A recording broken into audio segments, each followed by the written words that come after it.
আজকে আমি তোমাদের উচ্চ মাধ্যমিক সংস্কৃত তৃতীয় সেমিস্টার সিলেবাস পুরোটা জানিয়ে দিচ্ছি। তোমরা ভালো করে শুনে নাও, কারণ সিলেবাস ঠিকঠাক না জানলে তোমরা তোমাদের প্রিপারেশনটা সেভাবে নিতে পারবে না। তোমরা জানো যে উচ্চ মাধ্যমিক থার্ড সেমিস্টার এবং ফোর্থ সেমিস্টার দুইটা সেমিস্টার মিলে 100-র মধ্যে পরীক্ষাটা হয়। তার মধ্যে 20 নম্বর প্রজেক্টে থাকে এবং থার্ড সেমিস্টারে 40 নম্বর, ফোর্থ সেমিস্টারে 40 নম্বর। এই পুরো 100 মিলে কি হয়, তোমাদের মূল্যায়ন হয়। তো থার্ড সেমিস্টারের সিলেবাসটা কীরকম? প্রথমে লিটারেচার অর্থাৎ গদ্য, পদ্য, নাটক।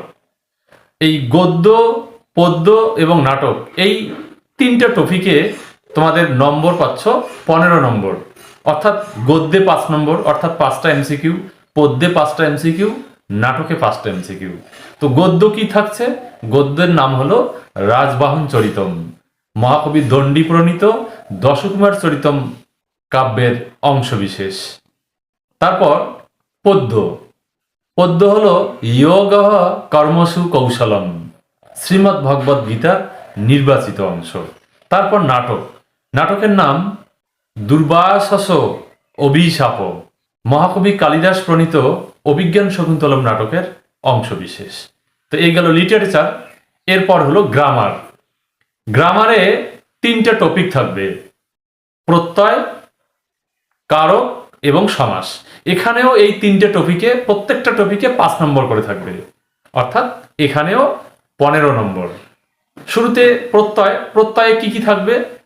অন প্রত্যয়, মতু প্রত্যয়, তম প্রত্যয়, তরপ প্রত্যয়, ইয়সুন প্রত্যয়, ইষ্ঠন প্রত্যয়।